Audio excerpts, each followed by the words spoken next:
Mr. Z, you there?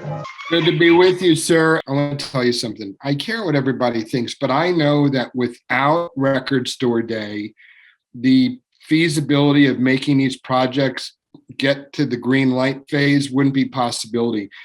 People need to understand that Record Store Day, because we participate in this global promotion, something that we have to submit for, and then if we're lucky, get accepted for, if we're lucky, fingers crossed.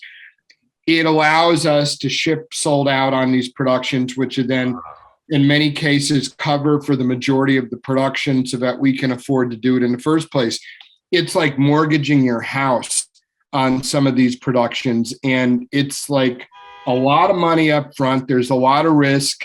And there's a lot of generosity. And you know what? It's frustrating for sure. I'm sure for some people. And I've heard all the war stories about waiting out and everything. And I just really have to just have gratitude for people for, I want to thank everyone for their patience and being so supportive. But Record Store Day and all the fans that participate in that global event are giving life to these productions that I'm not so confident could happen on the long tail.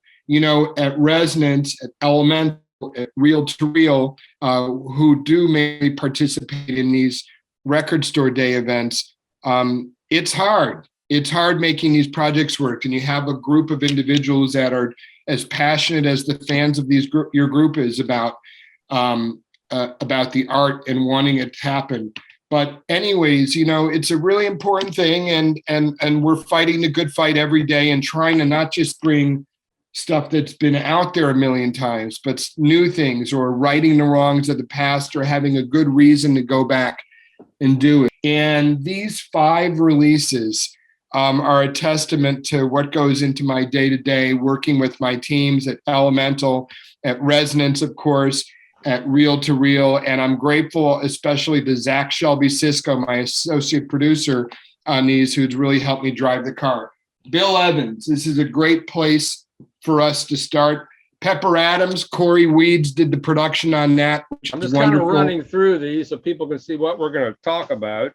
Sure. And you tell me what order you'd like to go in. I want to start, the 2 Bill Evans records are fantastic. The sound quality is great. It's either the 75 or the 79. The audience is like in pure Beatlemania mode. It's crazy. Totally. The Pepper Adams is just off the chain, but I want to start with this because let's do that. Mingus was such a wild character and such a brilliant performer and brilliant composer. When you get live recordings of Mingus, it's a real revelation. I heard one a couple months ago. I didn't buy it. It was on the America label, which was sort of an avant-garde label. And it's just like his quintet playing well-known material, and it was great. And this is just so much fun. The Lost album from Ronnie Scott's, I believe it's 3 LPs. Yes. The recording quality is great. The performance is really, really fun. And he covers just so Fables of Faubus, The Man Who Never Sleeps, Airmail Special, which is a really old, like Benny Goodman tune. Orange Was the Color of Her Dress, and Silk Blues, Mini Mind Readers Convention, Milano, just some, he does Coco, the Charlie Parker tune, I think it is. And this is just so much fun. And of course, we get all the great Resonance photos. And I think, did Ashley Kahn do the liners to this one? Actually, for this one, it was Brian Priestley, right, the legendary writer, British author and journalist, who was actually at the concerts. Wow.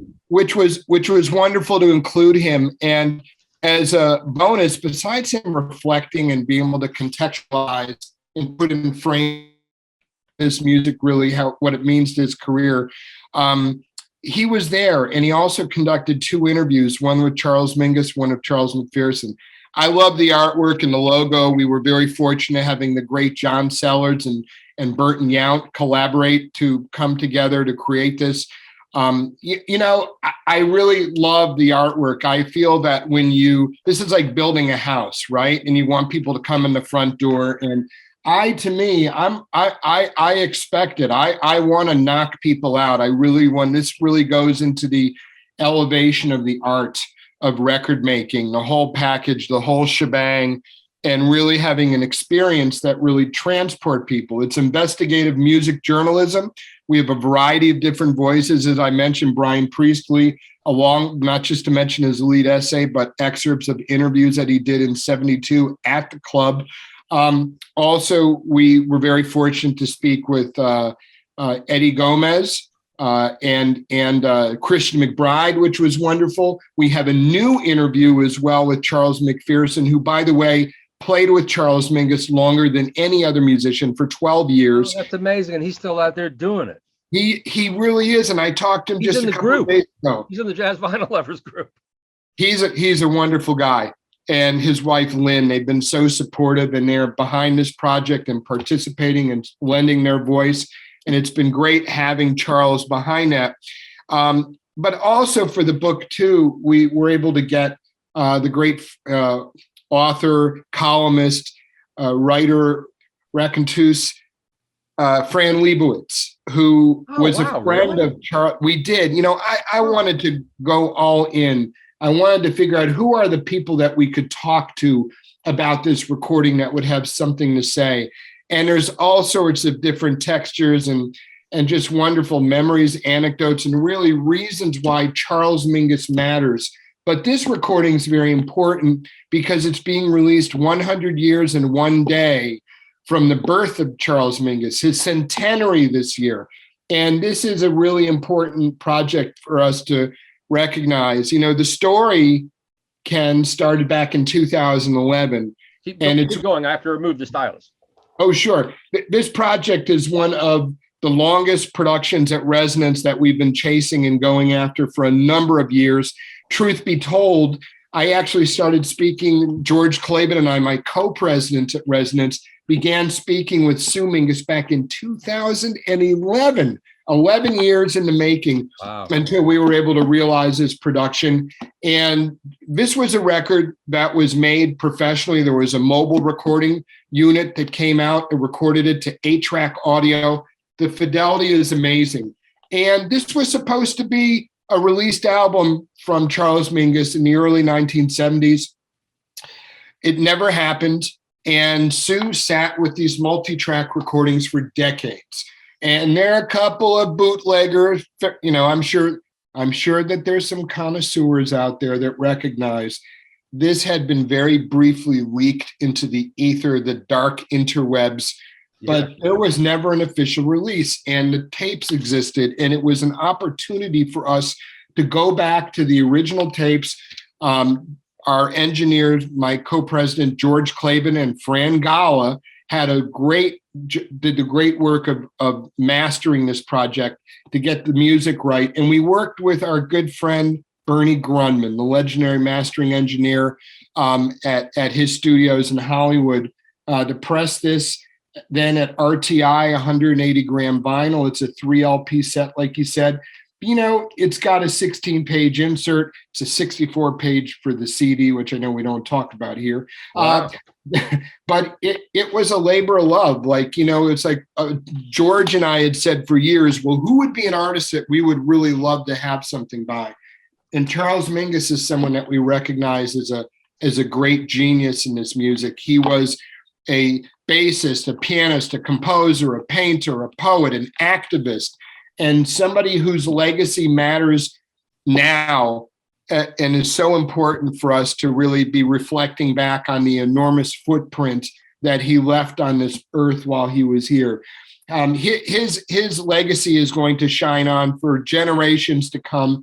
But here we are 52 years later, or 50 years later, and this music is coming out officially for the first time. Also, I want to say as well that, once again, this is an official release coordinated with Jazz Workshop Inc., Charles Mingus's company. And we're really thrilled about this. But I'm just really proud. I think the music is strong. It's got some tunes that people know about. And, I just think it's a great tribute to him. He means so much to a lot of us, including this producer. He matters more than ever. And this is a reason for us to raise our glass to him and sit back and listen to the music, but also absorb a lot of great information and imagery, photographs in the package. So I'm really proud about this. Let's talk about Pepper Adams and the Bill Evans sets. And I didn't do the Pepper Adams. That's Corey Weeds. It is just like off the chain. And this trio I've never heard of before. People in the group said the guy who led the trio, Tommy Banks, is sort of a Canadian legend. He's phenomenal. Oh, wow. It's really awesome. Like you put it on, like right from the first track. I mean, they're just boom. I mean, the fidelity isn't perfect, but it's pretty damn good for 1972. And it's just a killer recording. I got to tip my hat to Corey, because at Reel to Reel, Corey Weeds has been leading the good fight. Again, another label doing things officially on the up and up the right way, paying musicians, sidemen. And we have this very same shared methodology and approach with handling these releases, building experiences. I know that it's a wonderful package. I know John Sellards, I believe, designed it as well. And, Pepper Adams is really an important dude. And I can't wait to get my copy. Corey, if you're out there, anyways, it's really wonderful that he was able to realize his project. It's really, I mean, like I said, the first note is just burning.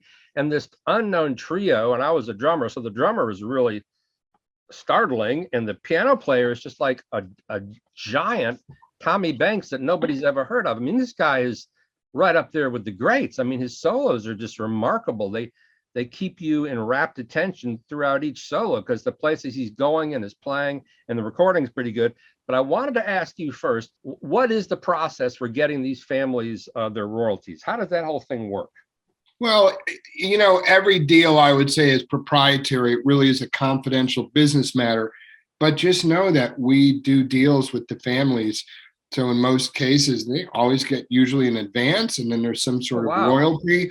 No, and there's accounting that goes along with that. But it's really important because musicians get paid. Just know if you see my name on a package, things are being done the right way. And we always make those efforts. This is a really important part because there are some labels out there, oh man, some of them that love to be all glitzy online with Facebook pages looking all fancy. You'd think that things are on the up and up. Oh, we're bringing things out from these vaults without paying the artist, using something else called name and likeness. There is a lot of nefarious activity. What does that mean, name and likeness? Well, to be able to put an artist's name on the album and not to pay the family is thievery. Is there something called name and likeness? Is that a... Oh, name and likeness rights. If you wanted to put somebody's name on the package when it comes out, but to do something like that and not even pay the family, it happens more often than you would think. And it's happening right now with other labels out there, or one label in particular. But I don't want to be negative. I want people to know that if you see me and the associates that I work with, we're doing things the right way. And there is a responsibility. I can't afford to do something the wrong way. We always strive to do things as best as possible in terms of working with the families, being above board. You know what? Record industry has enough bad reputation alone as being a seedy place. But, there are ethics and standards to go by. And I think that speaks to the projects of the labels that I work with. But it's important that people know that, the artists are being compensated. There are all sorts of multiple layers when you find musicians' families, estates. Maybe there's not an estate, but you have to get each of the musicians' families members to sign on. Who is a rights holder? That's also something else too, about who has a stake in it. It could be a record label, could be an artist. It could be somebody that owns the tape, of course. There are a lot of layers. And the other thing to keep in mind is that sometimes it takes years for these negotiations to happen. As you just saw with the Charles Mingus, 11 years.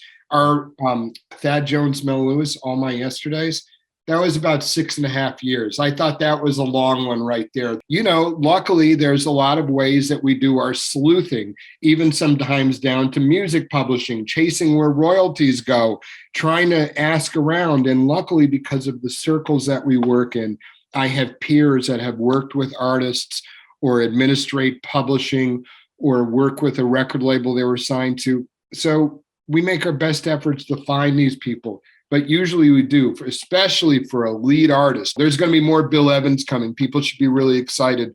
There is previously unissued Bill Evans recordings out there that people have never heard before. And this is a very exciting time. We're in this new phase of the music business, right? It's more than just reissues.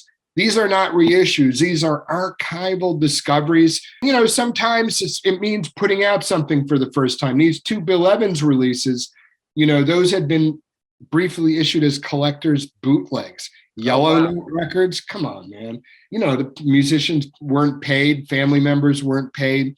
We get a chance of wronging the rights from the past sometimes, especially when I work for honest people like George Claiborne at Resonance, who has been extremely generous, or Corey Weeds, or Jordi Soleil and Carlos Agustin at Elemental Music. You can't just, somebody's got a tape archive. Look, they got this great concert. Well, that's nice. Did you get the permissions from everybody who has a stake in it? You got to secure those copyrights. Well, let's talk about these two Bill Evans releases. Sure. That even though they're 4 years apart, the sound quality is very similar, and the sound quality is really great. I'll say they're, to me, the only low point, and not performance-wise, but in sound-wise, the Live at Ronnie Scott's had some points that didn't sound so great, and that really bothered some people. But both of these records sound just beautiful. I mean, these are beautiful recordings. Inner Spirit, 1979 concert at the Teatro General San Martín in Buenos Aires. They're both in Buenos Aires, I believe, at yes. two different halls. Yep. The 1973 concert at Teatro Gran Rex, Eddie Gomez, Marty Morell, Mark Johnson, Joe LaBarbera. So you get, different rhythm sections for each group, and you're hearing some of his classic material, and the audiences are just nuts. So to me, these are some of the best Bill Evans guys records you have put out, and you put out some great records from Bill Evans. Thank you. Tell me about the journey in doing these and what was involved. Where'd you get the tapes? Well, our story begins back in 2018. I was contacted by an Argentinian music journalist by the name of Roque DiPietro. And Mr. DiPietro was working with Carlos Malero, who was alive at the time. He was the recording engineer that made both of these concerts. By the way, these are the only two known recordings from Argentina that are known to exist, documented, as far as the only known tours of this country that I know that exist. I think there might have been one or two other dates in 73 and 79. 73 with Eddie Gomez and Marty Morell, taking at a time where there was a lot of political turmoil in the landscape in terms of a dictatorship and things that were happening. But Bill Evans brought a lot of happiness to people in this country during a very difficult period in time. And we were lucky because Carlos Malero, the engineer, he had the original tape reels. Again, they came out very briefly on amazing photograph, right? I mean, we lucked out. We found some great pictures that had never been published before, some that people had seen, but we wanted to go all in, collecting photographs, ephemera. There's concert programs in there. There's excerpts of Claudio Parisi's book, the Argentinian journalist that wrote a book with 2 chapters on these concerts, which really matter. And, like with Resonance that we do, Bernie Grundman mastered both of these for vinyl, by the way. Mark Myers wrote the liner notes, the lead ones for each one. To me, Mark Myers is brilliant at interpreting the tea leaves of Bill Evans and explaining why they really matter. Mr. Jazzwax, yeah, he has a great column. I think he's not doing it as often as he used to, but it's a really beautiful column when you find it. He's amazing. And, I wanted to also, we have these photographs by Tito Villalba, who was the photographer who was at the concerts, and it's a Hans Hartzheim photograph.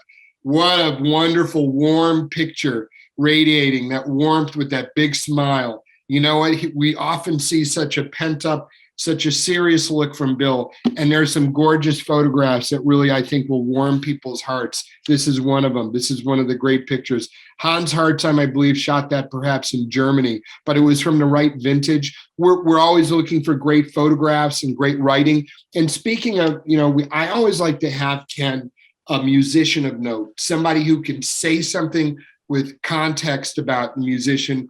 And in the 73 package, we had a chance to speak with a friend of Bill Evans, and I'm talking about Richie Byrack. Yeah, you can see all these wonderful pictures. That's from Inner Spirit from '79.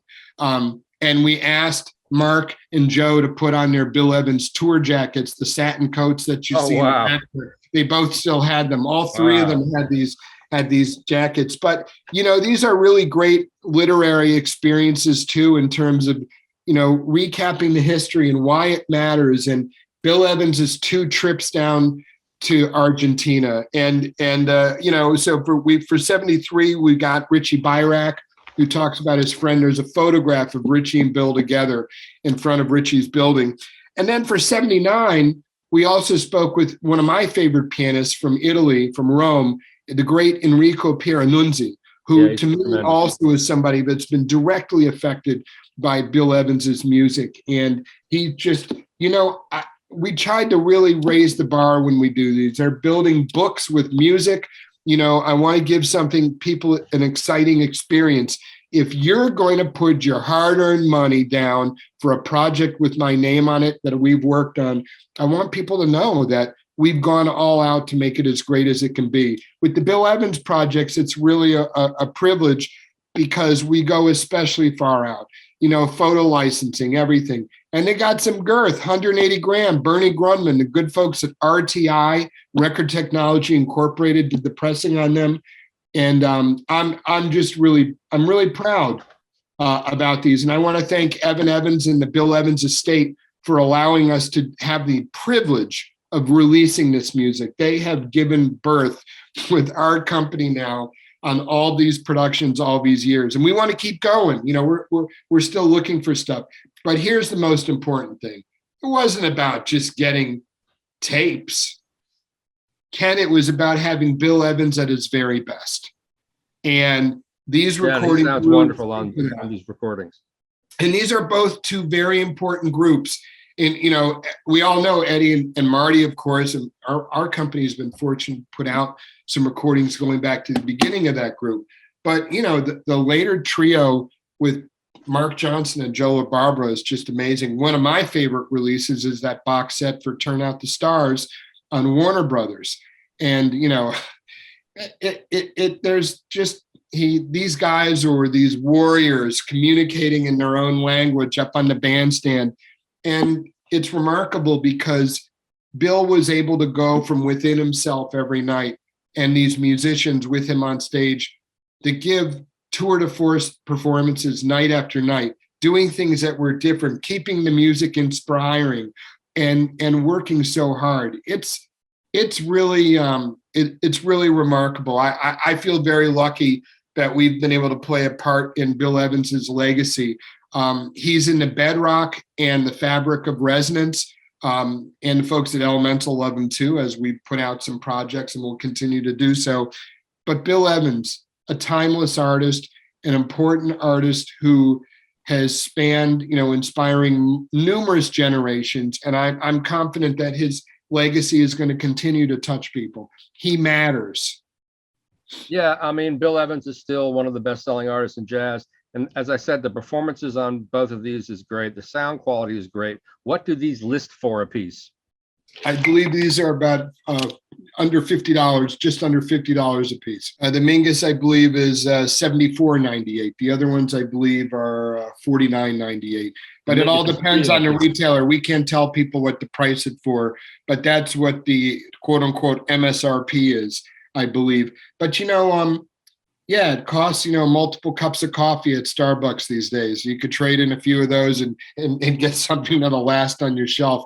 But yeah, there's a lot of expenses. If it wasn't for Record Store Day, we wouldn't be able to sell as many upfront. And, it becomes like an albatross. You can hemorrhage on one of these projects if they don't sell. And it's just been a proven formula. I just want to thank everyone. I know it's not easy sometimes. I know it takes a lot of patience. I know that there's a lot of searching, but everyone out there who's supporting Record Store Day is giving birth and supporting these projects by allowing them to come out into the world officially and making them happen. And listen, at Resonance, We're not greedy. We could do it unlimited. We probably, believe it or not, wouldn't sell as many, but it's not about that. We have to be able to recoup on an enormous outlay of expenditures that make this happen. How do you decide, though, how many you're going to do? Like, what's the run on the Bill Evans records? The Bill Evans are 6,500 a piece. That's a lot. It is a lot. And you know what? We started doing like 3,000 units on some of them. And as we've gone a little bit careful. I don't want to lose our shirt. We're not trying to do this for the money grab. We're trying to make the right amount so that the people out there who really want it can get it. But we don't want to be left over with a warehouse full of inventory. That would kill us. That's not our business model. Our model is shipping sold out. And that's how you make these things work. You know what? Other companies can do it differently.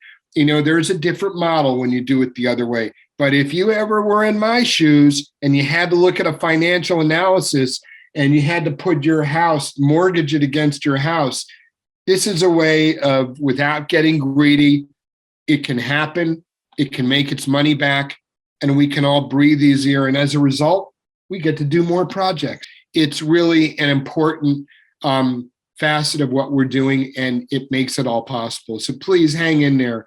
And you know, it means a lot to me. Without all of you, we can't do it. What's the run on the Baker and the Mingus? The Mingus is 5,000. I believe the Baker is 4,500.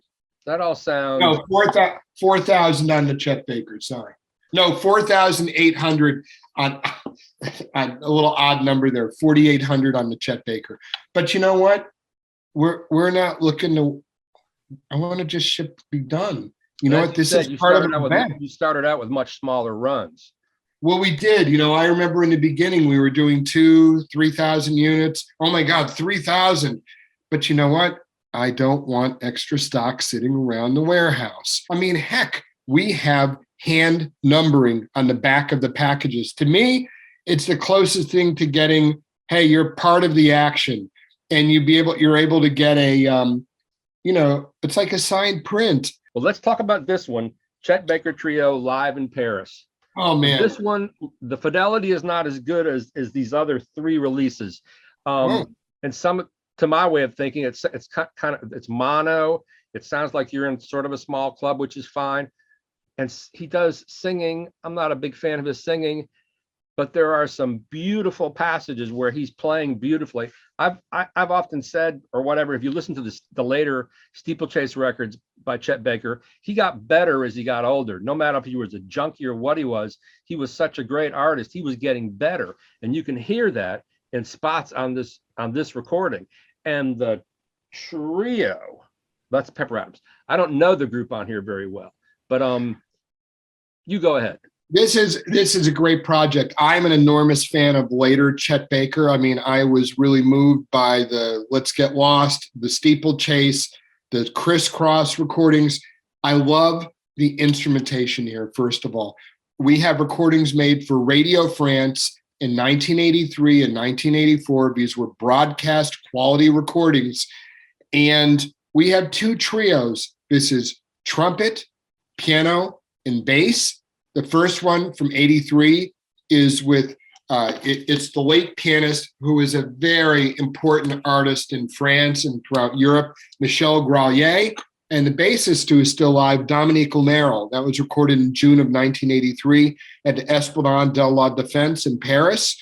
And then we have this recording from February 7th of 84 at the Le Petit Opportun in Paris as well. And that also features the great Michel Gralier, but Ricardo Delfra. Both of the bassists are still alive. We interviewed them for this package. We also had wonderful liner notes by Ashley Kahn. To me, this period speaks to me. The instrumentation speaks to me. The landscape in which Chet Baker is playing and having all sorts of different freedom in the music to branch out. We also spoke to Chet's former sideman, once again, Richie Byrack, who is an unbelievable storyteller. And you got to listen to a couple of the anecdotes and have him talk about it.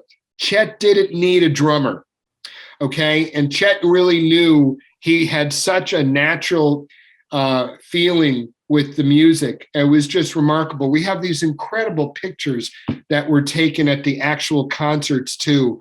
That I'm over the top about this because this period speaks to me. Chet Baker was having incredible evenings performing in this period up until the end. He had great nights, and these really capture him in a great period, an underappreciated period. And he was this guy that kept reinventing himself. I like Chet vocals. I think if you like Chet's vocals, you're going to like this. Probably. But he stretches out. There's all sorts of freedom and area, and the package is many different tempos. Yeah. Yeah, I mean, and the package is lavish too. It's fit for a king. This is released again.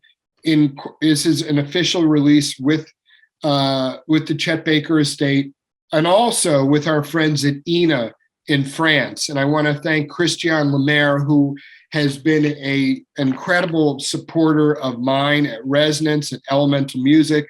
And she has given us the opportunity of going into the vaults and finding recordings that we were able to bring out for the first time. Chet Baker matters. He's important. This is music. Man, if you've never listened to later period Chet, you owe it to yourself. And it's really so lyrical music. It really is. I wanted to build something fit for a king, something that celebrates his memory. He's remarkable. And you got to listen to Michel Gralier. There's not enough to be said about him. And, this comes from the French government, comes from the Radio France recordings. Yeah. Right. Yeah. So, club. Right. And it's 3 LPs. And I want to thank Kevin Gray at Coherent Audio for doing the mastering on this. We really love working with the best folks in the business. I know it's about the music, folks. It always is. But I want to build a beautiful mansion to go along with the recording. I just want to build an experience. If we're going to do this, I want to go all in. I want to elevate the art of record making. And that's what we're doing here. When you get the tapes, for all these records, what is the general process? Once the tapes come to you or whoever the engineer is, before it gets to cutting the vinyl or a lacquer, what do you all do with the tapes? How do you inspect them?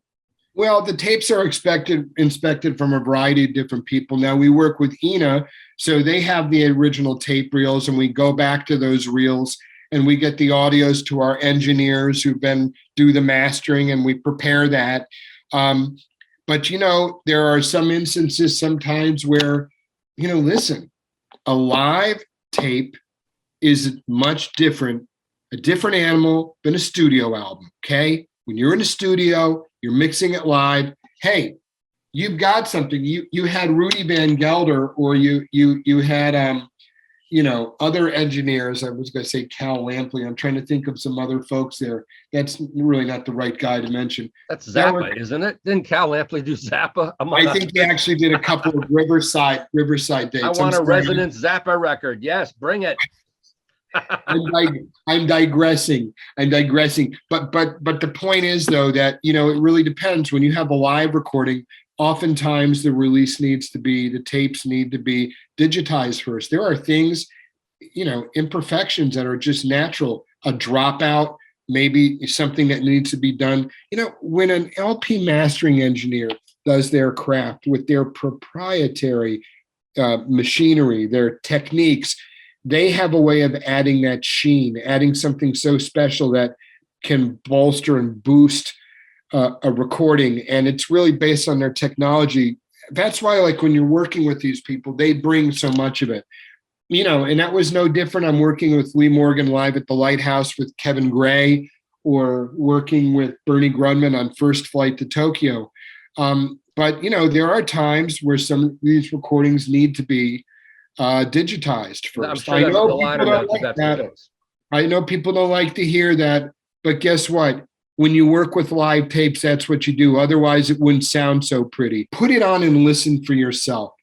You know what? We're working with the best people in the business to provide the greatest listening experience possible. I defer to the pros on my team who work with us for these matters. And what you're doing aligns so perfectly with what's happening now. It's like Christmas twice a year. I believe it is. These are amazing recordings, and amazing packages. You guys are doing such great work. Thank you, Thank Zev. you. Well, thank you. I'm not the only guy doing this sort of work out there too, and I really appreciate it. It's humbling to be able to be invited by you and to speak to all the great followers of your channel. But there's a lot that goes into this, and I'm appreciative. I tend to get a lot of attention sometimes on the projects that I'm working on, and I know that there is other deserving work out there too. The fact that people want to pay attention to these projects I work on, it's just a blessing, and it's a nice thing. And I want to just be humble about it, but I want to have gratitude. I really want to thank people. Can you give us any sneak peeks? Anything upcoming you can talk about? Well, how about one more? Albert Eiler. Oh, yeah. Talk about that. I have a separate video on that with Jeff Lederer, a real Eiler expert, but talk about that a little bit. Well, this is a special project. These are recordings made at the Foundation Mate in the south of France in July of 1970, arguably some of the very final recordings that Albert Eiler made. He is an inspirational figure in the music, and someone who I think really matters a lot. And as decades have gone on since his passing in 1970, he is so important, and there's not so much unissued material out there. These were recordings for the very first time. We're presenting these two concerts that took place in July of 1970 in the order and the way that they were recorded. And what's important, I started working with the folks at INA again, Christian Lemaire again. When I was working at Resonance doing Larry Young in Paris, Wes Montgomery live in Paris, Grant Green's Funk in France. During that period, I was doing a lot of searches in the tape archives, and we made a discovery that these complete concerts existed. Now, why is this a revelation, Ken? Because there was another source that was being used for this Shandar recording, right? That was out, which was made by a portable tape machine at the foot of the stage that nobody got paid for. But here we came. But this project matters to me. It's a very emotional journey because there were a lot of peaks and valleys along the way. These are tapes in a project that I carried on my back for over 7 years. I took it to countless labels trying to pitch its release. Again, it's a lot of money that goes into financing one of these projects.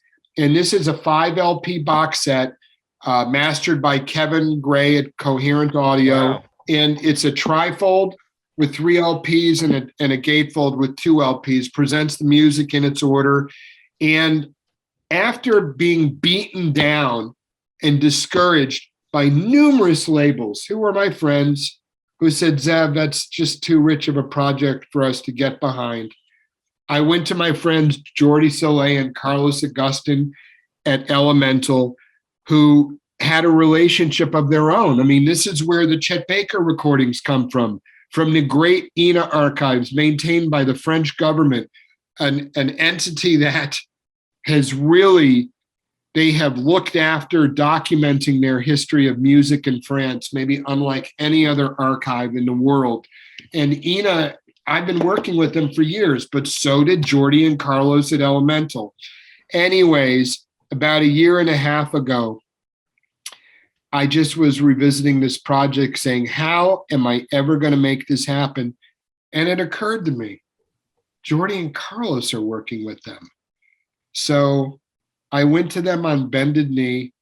I got down on all fours, and I literally begged them very nicely could we find a way of making this project happen? Hey, it doesn't have to be a 5,000 units.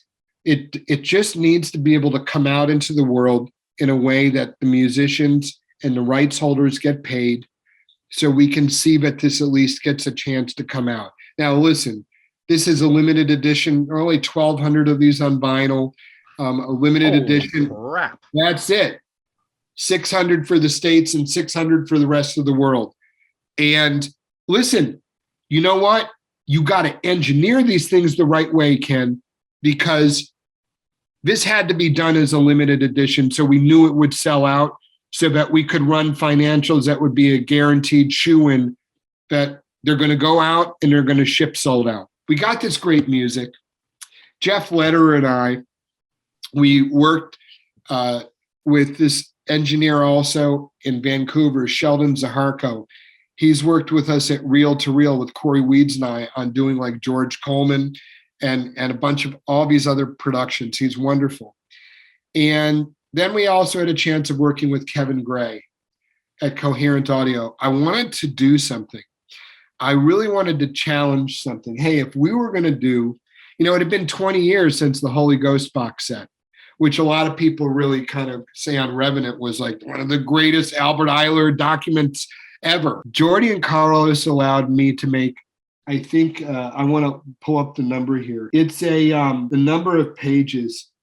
I think it's 100-page booklet for the CD, and it's the same amount. I think it's about a 20-page insert. But listen, I went to great lengths. I went to Cuckoo Town to try to get everybody who had something to say. We had Ben Young wrote the lead essay. I consider him, as a lot of people do, to be one of the leading scholars on Eiler's music. We worked with Desiree Eiler Fellows, Albert Eiler's daughter. Wait till you see this beautiful photograph of her as a baby with her father in the inside. And we had to ask this question: is this worth doing it this way? Because you know what? Whether it's Mingus, Chet Baker, Albert Eiler, Bill Evans, there's a distinction between good and great. And if we're not adding to an artist's legacy, then you know what? I think we're doing a disservice. Zach Shelby Sisko and I conducted numerous interviews about Albert Eiler. Here are just some of the names. First of all, Pascal Rosat from ENA as well wrote a wonderful essay as well. Sonny Rollins, Archie Shepp, David Murray, Carlos Santana, Joe Lovano, Carla Blade, John Zorn, Bill Laswell, Reggie Workman, James Brandon Lewis, Patty Waters, Annette Peacock, Mark Ribot, Thurston Moore from Sonic Youth, and there are others. We really wanted to, I wanted there to be fanfare. I wanted people to get excited. When you look through this book and when you see the packaging, it's fit for a king. I wanted to do his legacy proud, but this is one of the most deluxe packages ever. It comes at the end. There's all sorts of musical styles, vibrations that are happening, different influences. Albert Eiler matters. He's going to continue to matter for generations again, like a lot of these artists to come. And this is not just a reissue. This is the first issue with the full stereo mixes from the legendary ORTF. And I do want to say about this record that if you think you know Albert Eiler from Spiritual Unity or Bells, or there's another ESP record, this is nothing like that. I was amazed at how he really has the audience in the palm of his hand. And there's a vocalist on here and a saxophonist, Mary Parks, and she is integral to what you hear on this record. And it's a beautiful performance. I mean, he goes out, but there are parts where he's playing where it sounds like African high life, or it's not free jazz, this whole thing. It is really communicative and in the pocket, and the audience is so into it. It's an amazing performance, an amazing documentary of his connection with audiences. It's not just one guy blowing his horn up to the skies. It's a real unified effort. It's really something. That's why it's called Revelation, because to me it really was. I was surprised at how he has this audience in the palm of his hands. Once again, you go to Europe and people are, like the Bill Evans in Buenos Aires. The response is just off the chart. It's like, wow. We take our America always takes its great jazz geniuses for granted, and so it's really great to hear that due praise sort of restored on these recordings. To me, they were doing forward thinking, out of the box stuff. They assembled a geodome, those bubbles that people play like tennis inside. Remember those back in the 70s and 80s? Mr. Fuller, yeah. They made this geodome, and it was like this huge tent, and people are sitting cross-legged on the floor looking up at the stage. It was so out of the time, man. Wow. It was so artistic and neat. And what a beautiful thing. Now, in the Foundation, mate, I'm sure there are going to be some experts who are going to remind us, Archie Shepp, Sun Ra, Sam Rivers, They were bringing in a lot of important music at the time.